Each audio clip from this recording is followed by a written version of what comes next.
Viewers, welcome to my YouTube channel. আমাদের আজকের tutorial ষষ্ঠ শ্রেণীর গণিত অনুশীলনী 3.2 এর পূর্ণ সংখ্যার যোগ। তো আমরা আজকে সমাধান করব প্রশ্ন 2, সংখ্যারেখা ব্যবহার না করে নিচের যোগফল নির্ণয় করো। তো এর আগে আমরা পূর্বে যে ক্লাসটিতে সেখানে সংখ্যারেখা ব্যবহার করে যোগ কীভাবে করতে হয় সেটা দেখিয়েছি। তো আজকে আমরা দেখব যে সংখ্যারেখা ব্যবহার না করে কিভাবে যোগফল নির্ণয় করা যায়। তো এর জন্য আমাদের যেটা করতে হবে, আমাদের 4টি সূত্র মনে রাখতে হবে। দেখো এখানে আমি লিখে দিচ্ছি যে গুণের ক্ষেত্রে প্লাস প্লাস অর্থাৎ প্লাস প্লাসে যদি আমরা গুণ করি তাহলে আমাদের হবে প্লাস, মাইনাস মাইনাস অর্থাৎ মাইনাস মাইনাস যদি আমরা গুণ করি আমাদের হবে প্লাস, এবং প্লাস মাইনাস গুণ করলে আমাদের হবে মাইনাস, মাইনাস প্লাস গুণ করলে আমাদের হবে মাইনাস। অর্থাৎ দুটি যদি প্লাস থাকে তাহলে আমাদের মনে রাখার একটি টেকনিক হচ্ছে প্লাস হবে, এবং দুটি যদি মাইনাস অর্থাৎ একই চিহ্ন থাকে তো সেক্ষেত্রে আমাদের হবে প্লাস, এবং একটি প্লাস এবং একটি মাইনাস থাকলে আমাদের হবে মাইনাস। দেখো এখানে একটি মাইনাস একটি প্লাস আমাদের হয়েছে মাইনাস। তো এই ছিল আমাদের এই 4টি সূত্র যোগ করার জন্য আমাদের লাগবে। তো এটি আসলে সূত্র না বলতে, এটি আসলে এটি গণিতের হচ্ছে বেসিক একটি নিয়ম। তো এটি আমাদের ষষ্ঠ শ্রেণী থেকে পরবর্তী যত আপার লেভেলে আমরা যাই তো সেক্ষেত্রে আমাদের গণিতের সমাধান করতে আমাদের এটি প্রয়োজন হবে। তো এখন প্রশ্ন 2 আমরা সমাধান করব। তো এখানে ক নাম্বার প্রশ্ন, এখানে বলা হয়েছে যে 11 প্লাস, তারপর ব্র্যাকেট দেওয়া আছে, ব্র্যাকেটের ভিতরে দেওয়া আছে -7।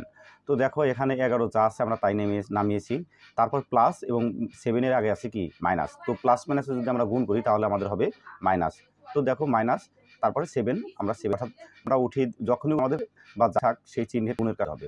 তো সে মানে আমরা -7, এখানে দেখো এখানে 11 থেকে যদি আমরা 7 মাইনাস করি তাহলে আমাদের হবে 4। তো সেক্ষেত্রে আমরা নির্ণয় যোগ হবে হলো আমাদের ক নম্বর প্রশ্ন সমাধান। তো আমাদের খ নম্বর প্রশ্ন, তো এখানে বলা আছে দেখো এখানে ব্র্যাকেট দেওয়া আছে, ব্র্যাকেটের ভিতরে আছে মাইনাস অর্থাৎ মাইনাস, তারপরে প্লাস, তার ভিতরে দেওয়া আছে প্লাস 18। তো সেক্ষেত্রে দেখো এখন ব্র্যাকেটের আমাদের আগে কি আছে, কোনো চিহ্ন নাই, তার মানে আমাদের বুঝতে হবে এখানে একটি প্লাস চিহ্ন আছে। তো সেক্ষেত্রে যদি আমরা ব্র্যাকেটটা উঠিয়ে দিই তো সেক্ষেত্রে আমাদের গুণ করে করতে হবে। তো ব্র্যাকেটের আগে যেহেতু প্লাস 13 আছে মাইনাস, তো সেক্ষেত্রে আমাদের প্লাস মাইনাসে মাইনাস, তো -13 আমরা বসিয়েছি এখানে, যদি প্লাস প্লাস হবে প্লাস, তারপর 18 তাই, তারপর আগে আছে কি প্লাস এবং কি মাইনাস। তো এদের থাকে এবং একটু যদি মাইনাস, এটা আমাদের কি করতে হবে। তো আমরা এখন 18 বাদ দিয়ে আমাদের হবে 5। তো তাহলে আমাদের নির্ণয় যোগফল সমান কত, 5। তো আমাদের পরবর্তী প্রশ্ন গ নম্বর প্রশ্ন, তো এখানে বলা আছে দেখো এখানে ব্র্যাকেটের ভিতরে দেওয়া আছে কত মাইনাস কত 10, তারপর প্লাস, এখানে প্লাস 19। এখানে সেম একই রকমভাবে যদি এর আগে যদি প্লাস কল্পনা করি সেক্ষেত্রে প্লাস, আর এখানে মাইনাস, প্লাস মাইনাস আমাদের হবে মাইনাস। তো -10 আমরা লিখলাম, তারপর দেখো এখানে প্লাস আর প্লাস গুণ করলে আমাদের প্লাস প্লাস আমরা গুণ করলে আমরা জানি কি প্লাস। তো সেক্ষেত্রে এখানে প্লাস বসিয়েছি, তারপরে এখানে 19 ছিল 19 বসিয়েছি। তারপরে দেখো সেমভাবে 19-এর আগে কি আছে প্লাস এবং 10-এর আগে কি আছে মাইনাস, অর্থাৎ 10-এর আগে আছে মাইনাস, তারপরে 19-এর আগে আছে প্লাস। তো একটি যদি প্লাস এবং একটি যদি মাইনাসে থাকে তাহলে আমাদের করতে হবে বিয়োগ। তো 19 থেকে যদি আমরা 10 বিয়োগ করি তাহলে আমাদের হবে 9। তো এখানে দেখো 9 লিখছি। তারপর নির্ণয় যোগফল সমান কত 9। তো এই ছিল আমাদের গ নম্বর প্রশ্ন। তো আমাদের পরবর্তী ঘ নম্বর প্রশ্নটি ছিল দেখো এখানে আছে -1 প্লাস -2 প্লাস -3। তো সেক্ষেত্রে ব্র্যাকেটের আগে প্লাস, প্লাস মাইনাসে আমরা যদি গুণ করে দিই, ব্র্যাকেট উঠিয়ে দিই তাহলে আমাদের হবে -1, তারপরে প্লাস মাইনাসে কত মাইনাস কত 2, আবার এখানে প্লাস মাইনাসে -3। তো সবগুলো যদি একই রকম চিহ্ন থাকে অর্থাৎ সবগুলোর আগে যদি মাইনাস থাকে তাহলে আমাদের কী করতে হবে, যোগ করতে হবে, এবং চিহ্নটা তার আগে বসবে মাইনাস। তো সেক্ষেত্রে 3 আর 2 যোগ করলে 5, 5 আর আগে যোগ করলে 6। তো 6 বসিয়েছি, তারপরে এখানে চিহ্ন যেহেতু সবগুলোর মাইনাস তো সেক্ষেত্রে আমরা মাইনাস চিহ্নটি দিব। তো দেখো এখানে নির্ণয় যোগফল সমান কত -6।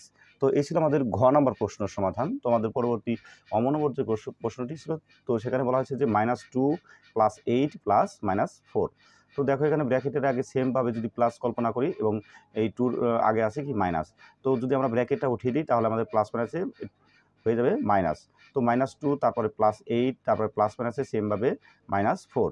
তো দেখো এখানে আমাদের কিন্তু বিয়োগের আছে দুটো, একটা আছে -2 আর একটা আছে -4। সেক্ষেত্রে আমরা বিয়োগের দুটি আগে সংখ্যা যোগ করে নেব।